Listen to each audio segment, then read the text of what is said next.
Es lunes de reporteros. Les hablaremos del trabajo comunitario que realiza la compañía Non Gratos Teatro.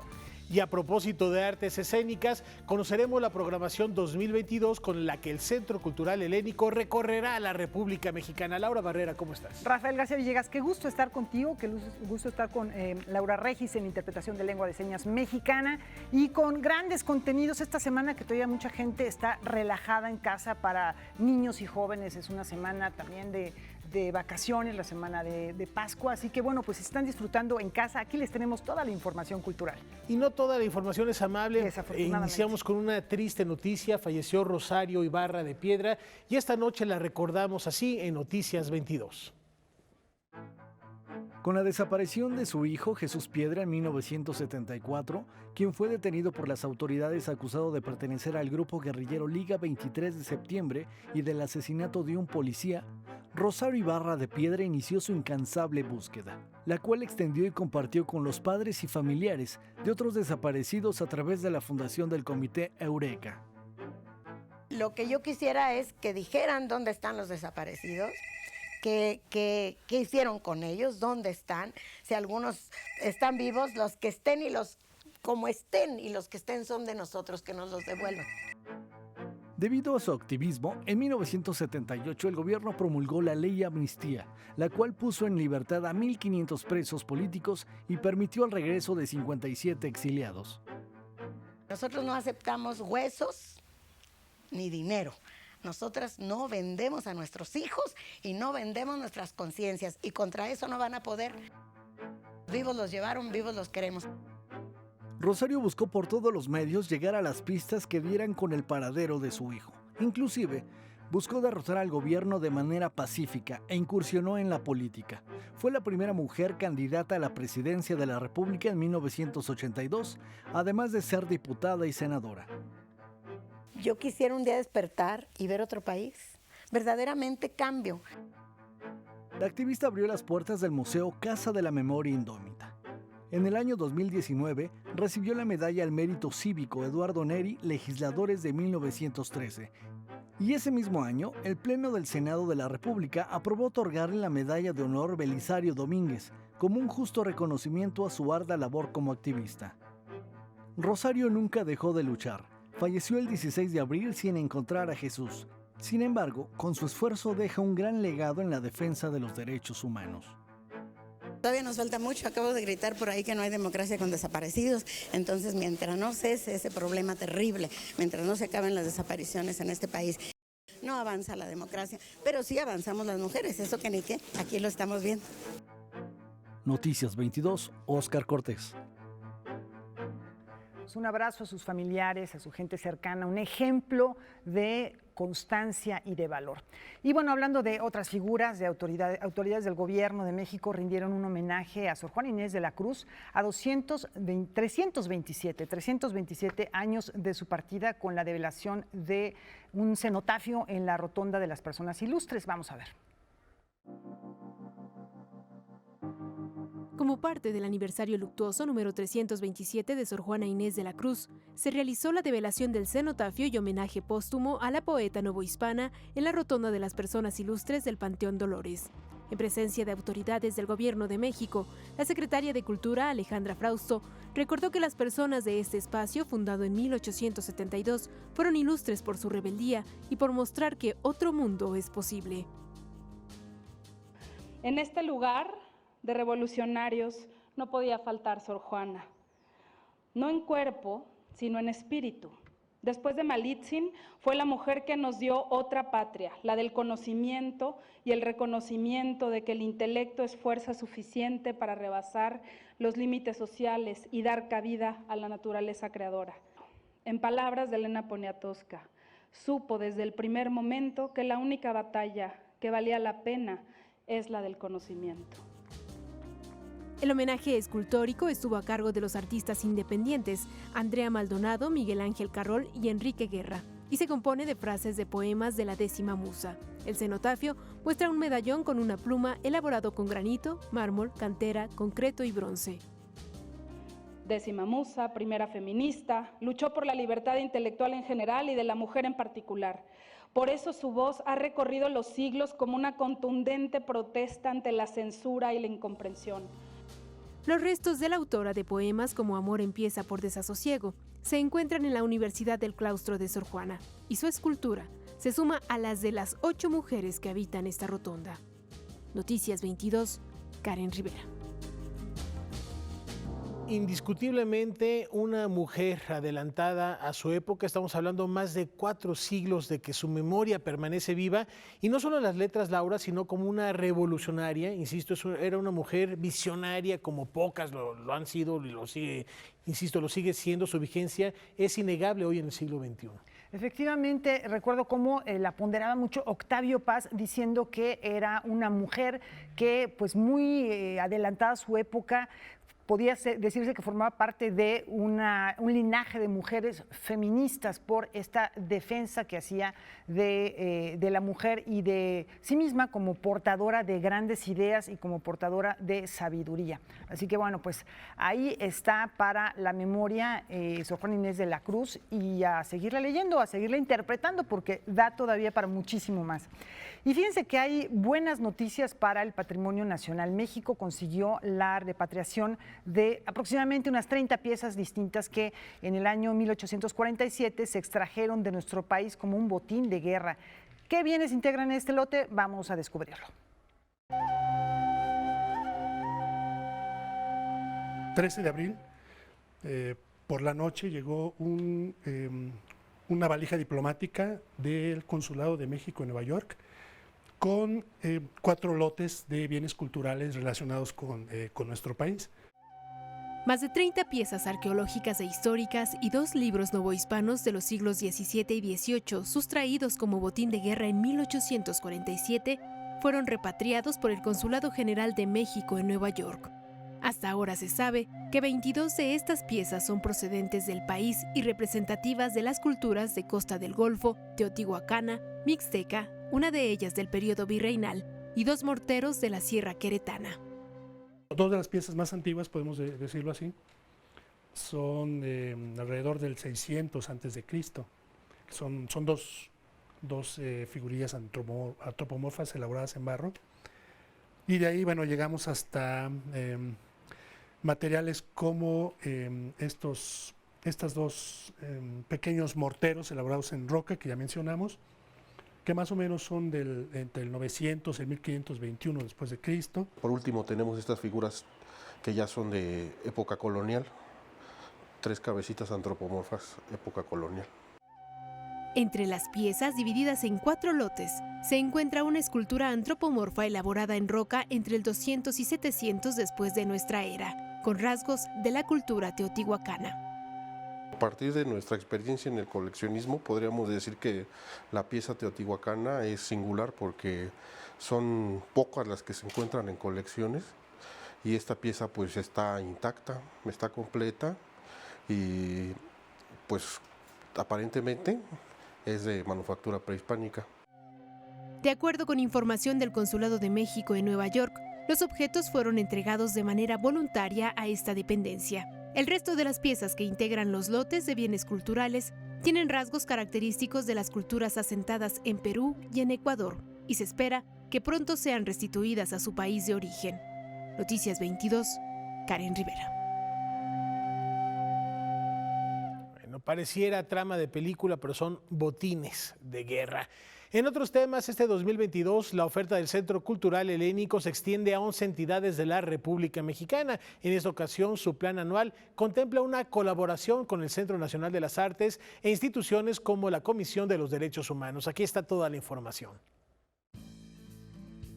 Con el objetivo de alentar la descentralización y dispersión de bienes culturales, el titular del Centro Cultural Helénico presentó hoy en conferencia de prensa su plan anual para 2022, el cual refuerza una estrecha colaboración con varios estados del país. El Centro Cultural Helénico se descentraliza claramente y tenemos convenios de colaboración con 11 estados de la República y con el Centro Cultural Los Pinos, y también llevamos programas de colaboración con otras áreas en el sentido de del trabajo de talleres en línea, de todo lo relacionado con los talleres en línea. Chihuahua, Chiapas, la Ciudad de México, Coahuila, Jalisco, Morelos, Querétaro, San Luis Potosí, Sinaloa, Tamaulipas, Tlaxcala y Veracruz son las entidades con las que el Centro Cultural Helénico colaborará este año, además de otras instituciones como la Comisión Nacional de Derechos Humanos y el Centro Nacional de las Artes.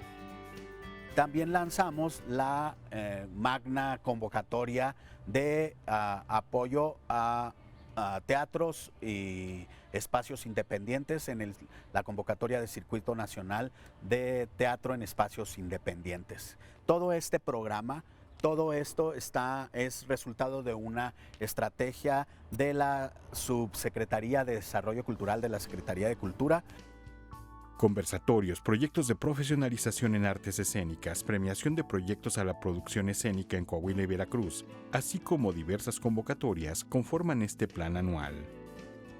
Todas las convocatorias están orientadas a que resuelvan las necesidades que los estados nos han participado que necesitan, y nosotros hemos decidido en estos convenios apoyar esas necesidades. También, por ejemplo, Jalisco abre la primer convocatoria de teatro de dramaturgia escrito por mujeres, Incendia 2022. Noticias 22, Víctor Gaspar. Y no nos movemos del Centro Cultural Helénico porque esta noche en nuestra cápsula Cultura en un minuto vamos a ver un adelanto de la nueva producción escénica de Nora Manek, y con esta información nos vamos a una muy breve pausa. Volvemos. Por temor a que cantemos libres, la reivindicación de 5 heroicas mujeres mexicanas. Tremenda paliza que casi me mata. Presenté una solicitud. La libertad es una virtud con la que se nace, no un derecho por el que una tenga que pagar con la vida. 5 monólogos que, con canciones a piano, evocan algunos episodios en las vidas de distintas mujeres que rompieron las exigencias sociales para elegirse a sí mismas. La amante del demonio. Por temor a que cantemos libres, bajo la dirección de Nora Manek, con la actuación de Lisette Rondero. Es un espectáculo que habla sobre la liberación a partir de actos de rebeldía considerados socialmente como locura femenina. Una producción de la compañía Teatro de los Sótanos, agrupación que cuenta con más de 17 años en las carteleras teatrales del país. Como loca, memoria secreta sin medida. A mí no me cierra ya la boca del atrevimiento por la vida.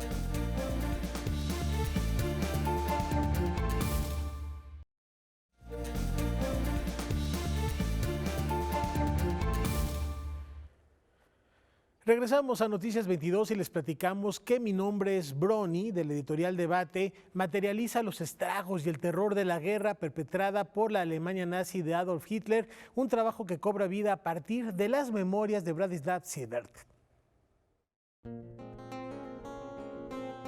Siendo tan solo un niño de 6 años, Bronislaw Siebert vio su vida cambiar para siempre con la violencia que solo produce el odio y la guerra. Atrás quedaron los sueños de una infancia plena, cuando en los primeros días de septiembre de 1939, el ejército nazi invadió la ciudad polaca de Lodz, donde vivía felizmente con su padre, madre y hermano menor. Durante los 5 años posteriores, él y su familia padecieron junto a más de 200,000 judíos el encierro en el gueto establecido en la zona más pobre de la ciudad. A mí, pues me quitaron esto. O sea, yo no tuve una infancia feliz como tiene la mayoría de los niños. Mi infancia fue de horror, de miedo, posteriormente de trabajo forzado. Mis recuerdos, entre otros de esos años, siempre ha sido el sacrificio de mis padres para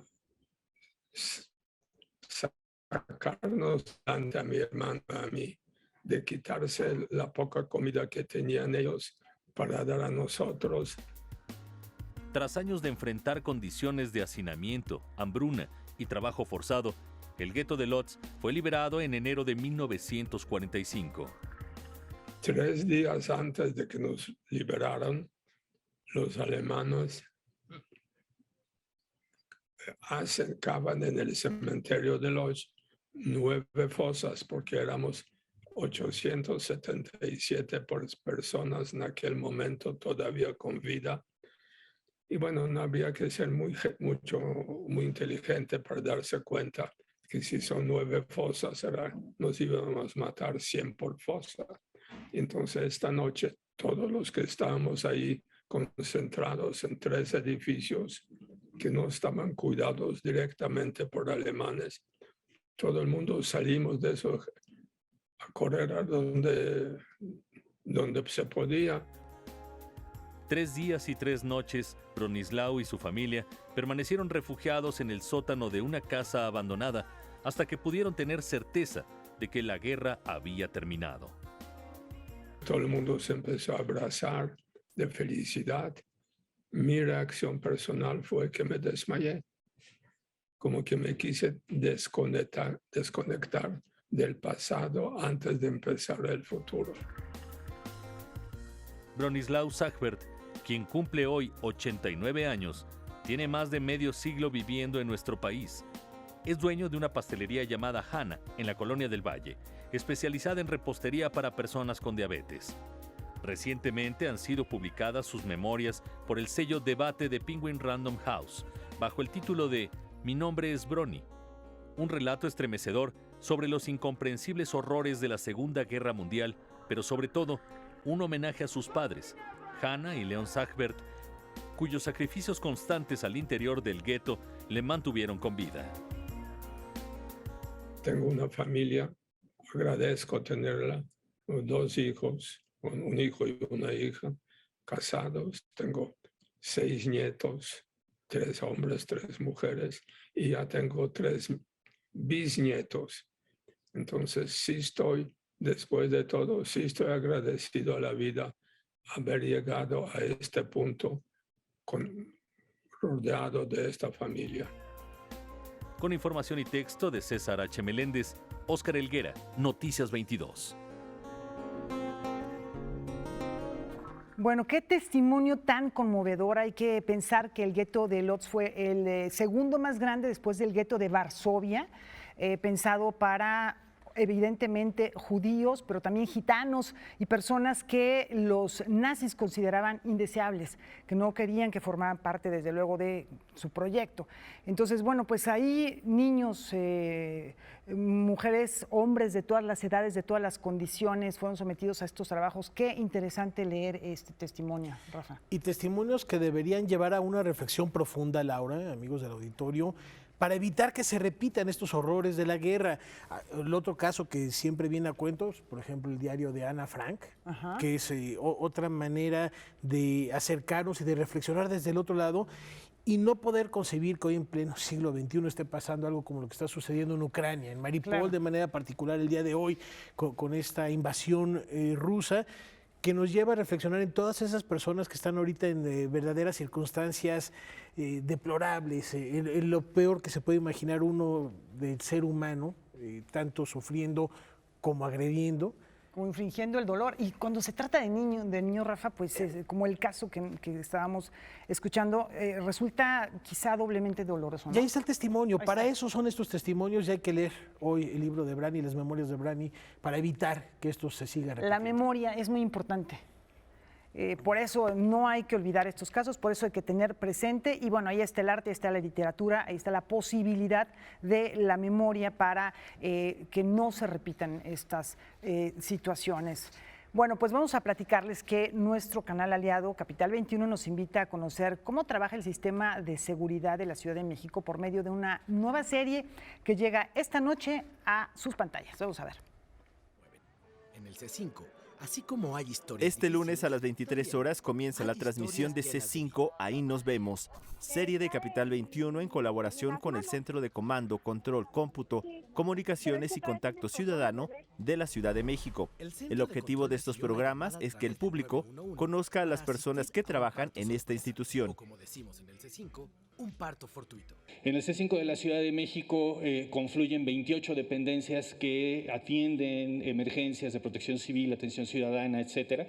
Y muchas veces esas historias nos ha costado mucho trabajo hacerlas llegar al público, al gran público de la Ciudad de México. A través de este esfuerzo que estamos presentando hoy, a través de C5, ahí nos vemos, hemos encontrado un mecanismo con el cual vamos a poder mostrarle a la ciudadanía cómo se opera desde el C5, pero sobre todo cómo operan estas 28 dependencias. El C5 es un organismo vivo, en el que todos se ayudan como una familia. Los 13 capítulos que integran la serie buscan mostrar otro rostro de este sistema de seguridad con el que cuenta la Ciudad de México. Una gran cantidad de héroes comprometidos al 100%. Que el C5 es un esfuerzo colectivo, interinstitucional que nos cuida. Y ese fue un eje principal del trabajo de la serie. Hablar de personas que cuidan a personas. Cuando surgió la idea del programa, queríamos darle voz y rostro a la tecnología. Noticias 22, Alberto Aranda. Cambiando de tema, hoy 18 de abril conmemoramos el Día Internacional de los Monumentos y Sitios 2022, una fecha que además de reconocer el patrimonio inmueble de cada país, incentiva la conservación y la promoción de los bienes. Pero, ¿por qué es tan importante para México un día como este? Vamos a descubrirlo. La zona arqueológica del Tajín, los centros históricos de Puebla, Ciudad de México, Oaxaca, Zacatecas, el Hospicio Cabañas y las pinturas rupestres de la Sierra de San Francisco son algunos de los 35 sitios que México tiene inscritos en la lista de Patrimonio Mundial de la UNESCO. Esto hace de nuestro país en América Latina el que tiene más reconocimientos en el listado y el sexto país a nivel mundial, estando por detrás de Italia, España, China, Francia y Alemania. Por esta razón es que el Día Internacional de Monumentos y Sitios tiene tanta relevancia para México, ya que a través del INAH y el INVAL resguarda y difunde este patrimonio de todos los mexicanos. Por otra parte, el Gobierno de México tiene registrados 52 inmuebles declarados monumentos artísticos, entre ellos el Palacio de Bellas Artes, la Columna de la Independencia, el Monumento a la Revolución, el Museo Casa Estudio Diego Rivera y Frida Kahlo y la Casa Luis Barragán. Este día también debe de servir para reflexionar sobre los sitios que están en peligro por el cambio climático o por conflictos armados. Y es que hasta abril del 2022, la lista de Patrimonio Mundial contaba con 1.154 sitios inscritos, situados en 167 países alrededor del mundo, 54 de ellos en peligro de desaparecer. Tal es el caso de la Catedral de Santa Sofía y el Complejo Monástico de Lavra y el Museo Histórico y Cultural de Iván-Kiv, todos en Ucrania. Noticias 22, Alberto Aranda. En la editorial de este lunes, el historiador y académico Javier García Diego nos habla sobre la invasión en Veracruz. Vamos a escucharlo.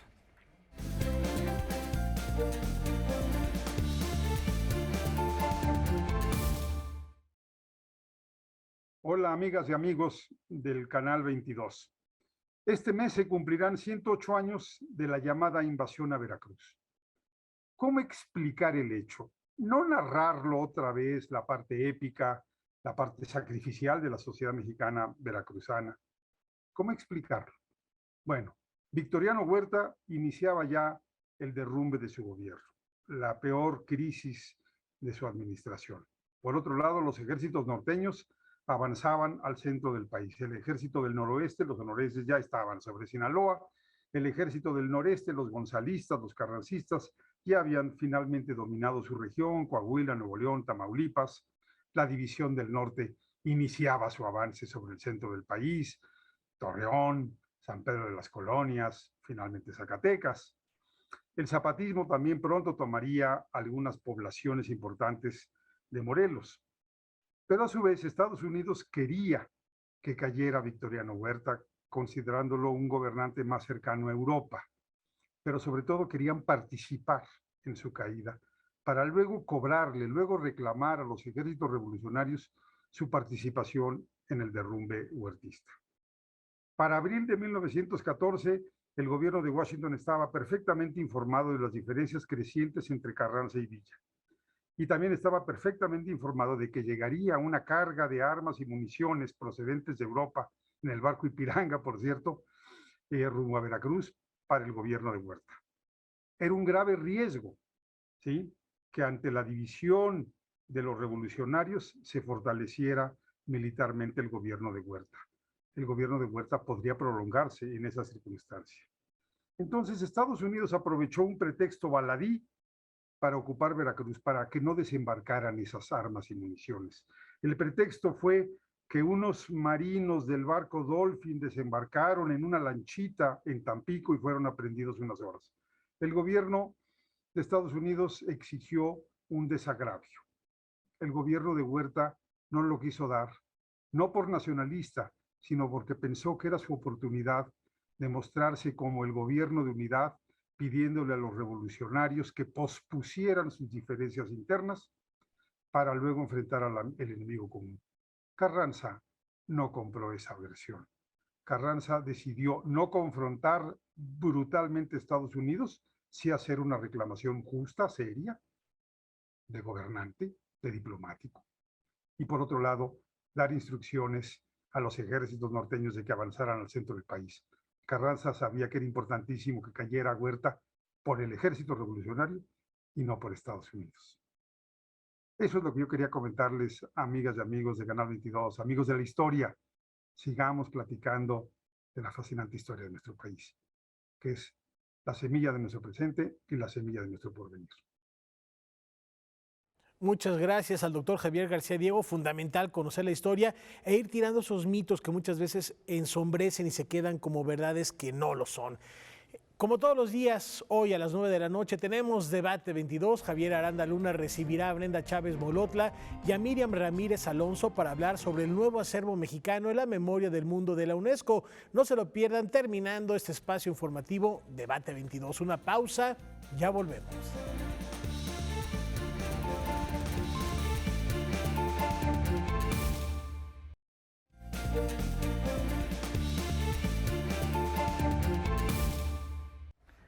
Ayer domingo, como parte de la programación especial de Semana Santa de Canal 22, pudimos ver el concierto de Pascua a cargo del coro Gracias. Es un conjunto que reúne el talento de más de un centenar de personas. Vamos a conocer un poquito más de la trayectoria de este coro, de su fundador, porque hay proyectos que vienen muy interesantes, tienen que ver con actividades filantrópicas. Así que bueno, vamos a ver esta primera parte. Mañana les vamos a tener la segunda parte del reportaje. Vale mucho la pena ver de quién se trata, quién es su fundador.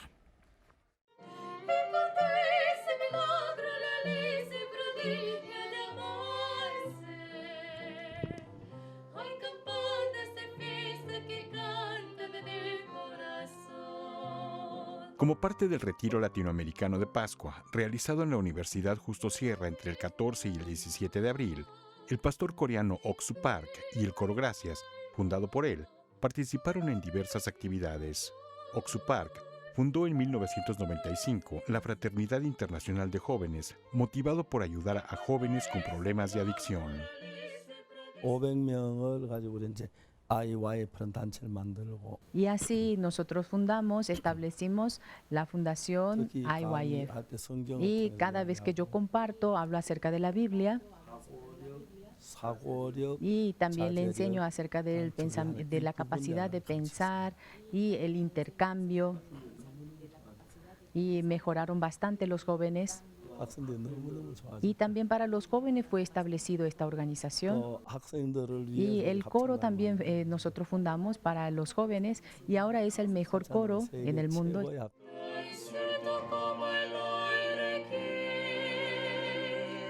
El coro Gracias surgió en el año 2000 en Corea del Sur y actualmente se compone de más de 100 integrantes. 20 de ellos visitaron nuestro país en esta ocasión.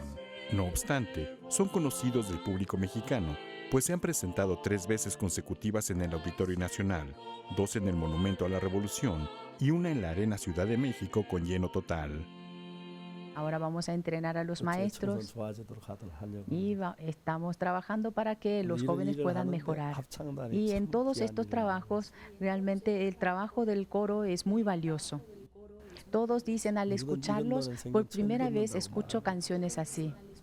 Porque cada vez que ellos escuchan la canción cambian y realmente son preciosos y estoy muy orgulloso.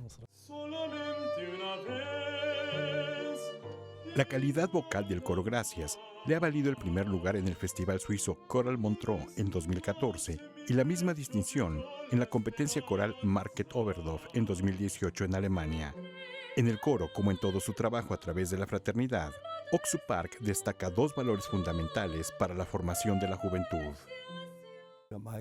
Lo más importante es que cuando nosotros realizamos la educación del intelecto, aumentamos, desarrollamos la capacidad de pensar, la capacidad de abstinencia. Y si es que uno llega a desarrollar esos puntos, tanto la capacidad de pensar y de abstinencia, cambian. Noticias 22, Víctor Gaspar. Ya lo anticipaba Laura Barrera, mañana escucharemos a este gran director de orquesta platicar de su labor altruista y qué está haciendo aquí en México. En otros temas, si ustedes tocan algún instrumento y siempre han soñado con formar parte de una orquesta sinfónica, pero atención, deben tener menos de 17 años, no dejen pasar la siguiente convocatoria del Sistema Nacional de Fomento Musical. Este 2022, la Orquesta Sinfónica Infantil de México celebra sus primeras 2 décadas de existencia con el lanzamiento de una nueva convocatoria para aquellos jóvenes instrumentistas que quieren integrarse a la agrupación y desarrollar su conocimiento musical.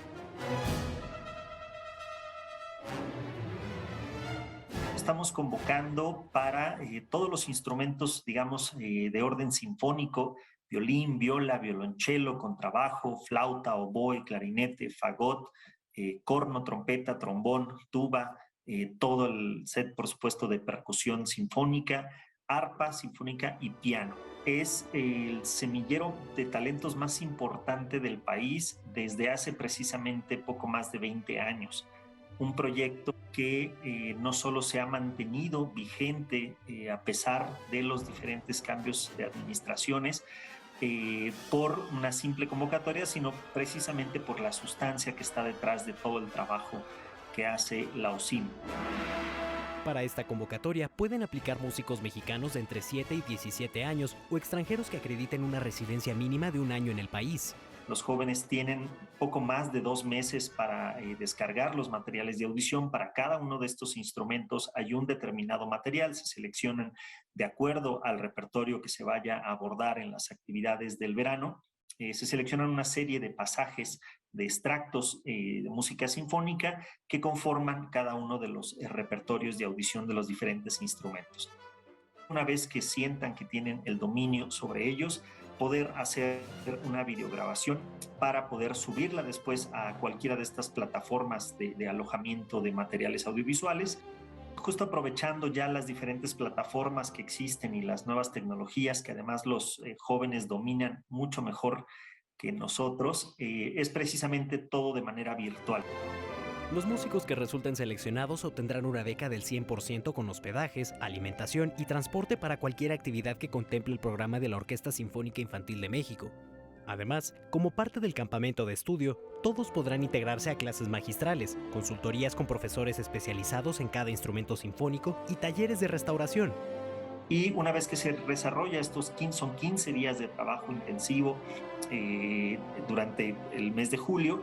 Una vez que se desarrolla este campamento, entonces se realiza una gira de conciertos por diferentes estados de la República Mexicana y poder hacer alrededor de 6 conciertos que culminan, por supuesto, con un concierto de gala en el Palacio de Bellas Artes. Todos pueden mandar su video de audición hasta el domingo 29 de mayo. Las bases están disponibles en el portal del Sistema Nacional de Fomento Musical, el panel de convocatorias de la Secretaría de Cultura o la plataforma Contigo en la Distancia. Para Noticias 22, Rodrigo Peredo. Seguimos con música. Este miércoles 20 de abril comienzan las actividades del 8º Encuentro Nacional de Tradición y Nuevas Rolas. Es un proyecto que revitaliza las lenguas originarias de México, de nuestro país, y su uso en distintos géneros musicales. Vamos a conocer más. Pues nosotros somos Lumaltoc, directo desde Sinacantán, Chiapas. Nosotros cantamos en lengua maya tzotzil. Jóvenes músicos de diferentes partes de la República Mexicana se reunirán en el 8º Encuentro Nacional de Tradición y Nuevas Rolas, iniciativa de la Dirección General de Culturas Populares, Indígenas y Urbanas, que desde el año 2010 ha servido para impulsar el trabajo de músicos que utilizan sus raíces y sus lenguas para fusionarlas con diversos géneros y expresiones.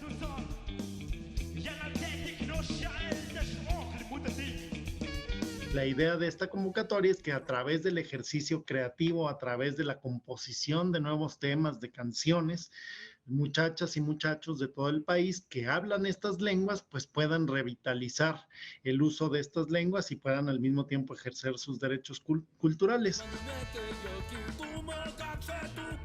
El encuentro se inaugurará este miércoles 20 de abril a las 5 de la tarde en el Museo Nacional de Culturas Populares. Allí se contará con la presencia de los músicos y compositores Diana Flores, Damián Martínez y Jaime López, mismos que participarán en la mesa de diálogo El panorama de la música indígena contemporánea. Como estímulo al intercambio de conocimientos entre generaciones, del 21 al 22 de abril, los participantes se integrarán al campamento musical en el Complejo Cultural Los Pinos.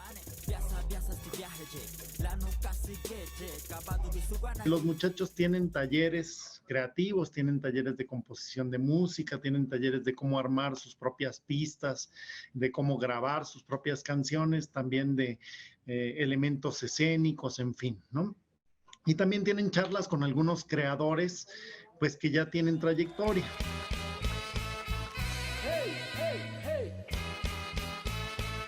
El 8º Encuentro Nacional de Tradición y Nuevas Rolas culminará con una serie de conciertos abiertos al público del 23 al 24 de abril en el escenario del Bowl del Parque de Cultura Urbana Parkour, ubicado en la tercera sección del Bosque de Chapultepec. Todos los detalles de la programación estarán disponibles en las redes sociales de la Dirección General de Culturas Populares, Indígenas y Urbanas.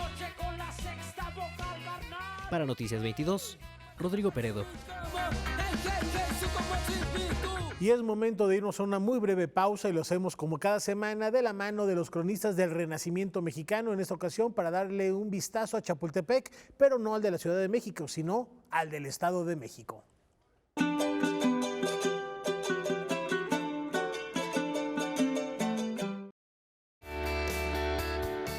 Chapultepec, Estado de México. Hola, ¿qué tal? Buenas noches, amigos televidentes de Canal 22. Mi nombre es Gabriela del Carmen Guadarrama Díaz González y soy cronista de Chapultepec, Estado de México. En un proyecto conjunto de la Secretaría de Turismo del Gobierno Federal y los cronistas del Renacimiento Mexicano, se llevó a cabo la realización de un libro guía a fin de dar a conocer nuestros municipios. Hoy me toca hablar brevemente sobre lo que cité en el libro guía. Un libro guía destinado para los que quieren visitar distintas partes de México. Para comenzar, quiero decirles que Chapultepec proviene del náhuatl, que significa chapuli, que es chapulín, y tepetl, que es cerro. En su historia podemos encontrar que el virrey de España, durante la época de la colonia, designó a Chapultepec estancia, porque era un lugar destinado a la cría de ganado y al cultivo por sus tierras fértiles. También en esa época se antepuso el nombre de San Miguel porque era el santo patrono de los pobladores de Chapultepec, pero fue en la erección de 1869 que se decidió que solamente fuera Chapultepec.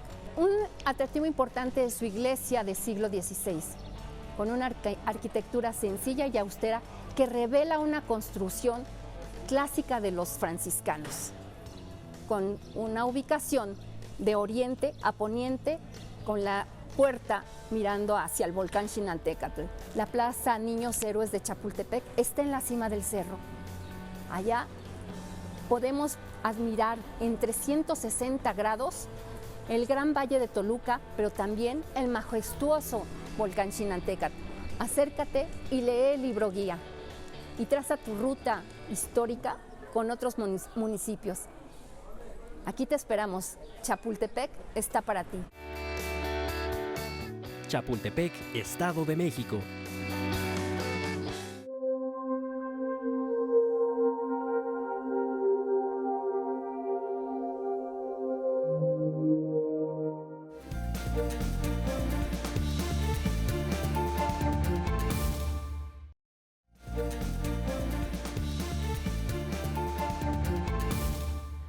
Hace unos instantes platicábamos de la importancia que tiene el arte como herramienta para dejar testimonio, pero también para invitar a la reflexión de las sociedades, de manera particular de las sociedades contemporáneas, a partir de fenómenos que nos definen como seres humanos. De esto va también esta noche, el lunes de Reporteros con Óscar Cortés, que ya se encuentra de aquel lado del estudio con Laura Barrera. Vamos con ellos.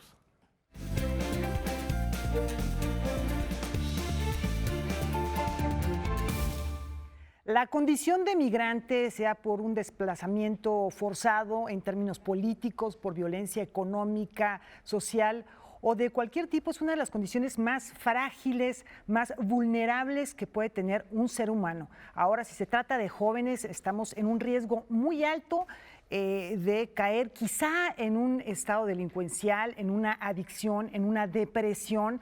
El carácter del joven puede verse afectado debido a esta circunstancia.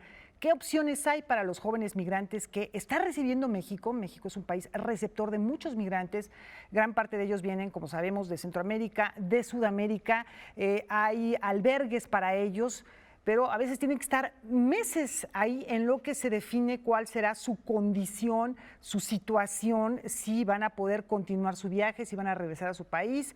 ¿Qué es lo que puede pasar con ellos?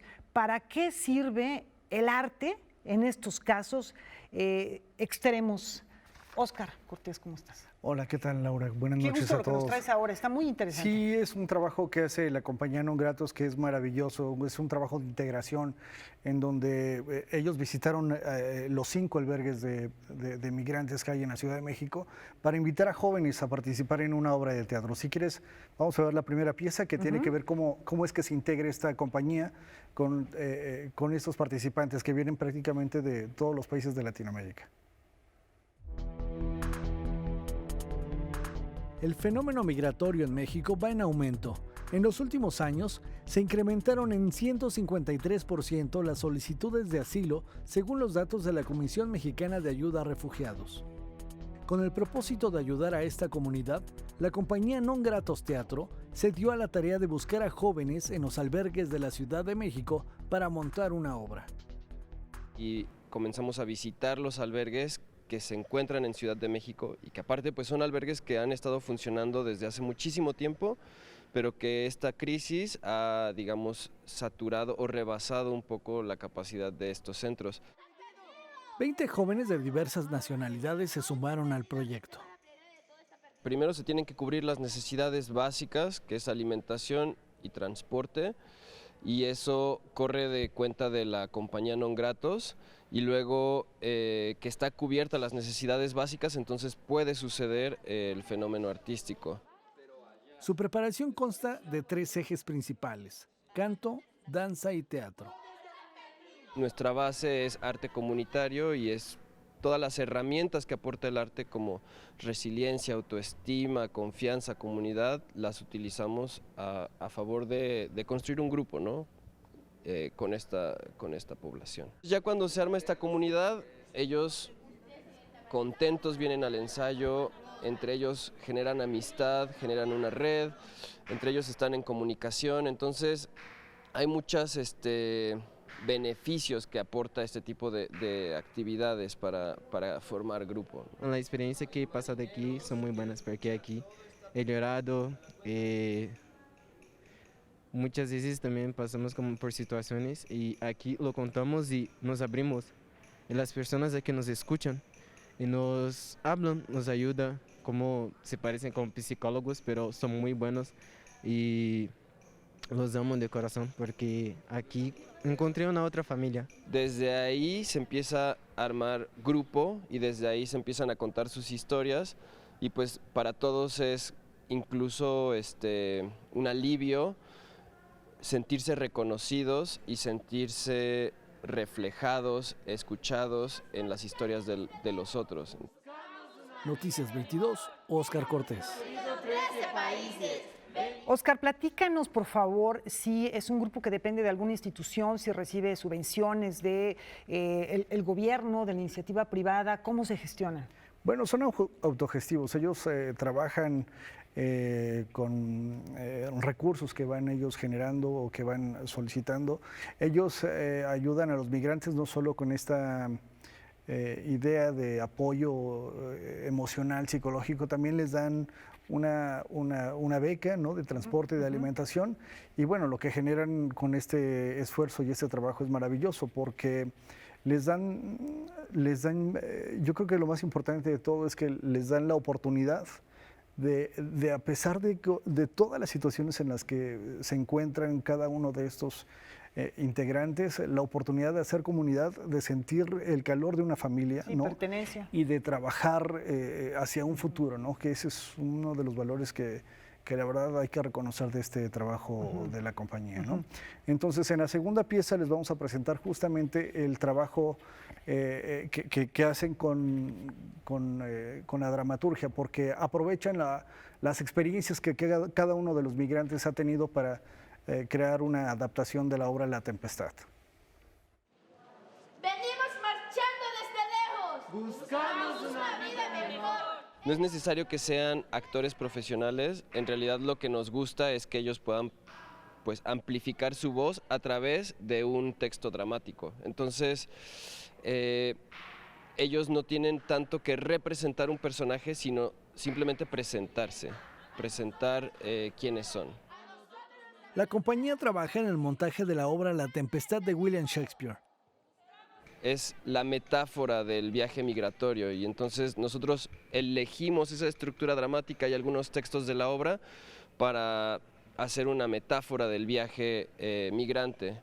Entonces, mezclado la obra de Shakespeare con testimonios de ellos, logramos construir una dramaturgia que ejemplifica, también contextualiza el viaje de Shakespeare en la época actual con la vida de los migrantes. Los actores provienen de Honduras, Chile, Haití y Brasil. Yo salí por mi voluntad, pero personas no querían salir de tu país. Salieron para evitar muertes, salieron para evitar la muerte de sus hijos. En su viaje tuvieron que superar cansancio, enfermedades e inclusive algunos se enfrentaron a discriminación, robo y secuestro. Sí, fue muy, muy difícil salir de Brasil y atravesar muchos países. Tenemos que atravesar una selva que muchos conocen de migrantes. Nosotras, mi familia, que somos 4 hijos, pasamos 6 días en esta selva, 6 días, y fue muy, muy difícil. Tendríamos que caminar más de 10 horas por día sin saber, y no tendría frutas en los árboles. Tú tendrías su propia comida y si se acababa, se acababa. Y mucha gente murió porque no tendría más comida y el agua que son agua de ríos. Hasta veces que pensaba en suicidarme, sí, porque fue tan difícil del trayecto hasta aquí que tuve momentos que yo pensé, ¿por qué no acabo con esta vida y ya? Llega de sufrimiento y después que llegué aquí, sí empezó a mejorar mi vida. Hay mucho reconocimiento, mucho afecto, mucho darse cuenta de que la vida, de que el grupo les cambió la vida. Entonces eso es maravilloso. Entonces ahora invitamos a las otras personas a conocernos, a ver nuestra historia, porque la obra está increíble. Noticias 22, Óscar Cortés.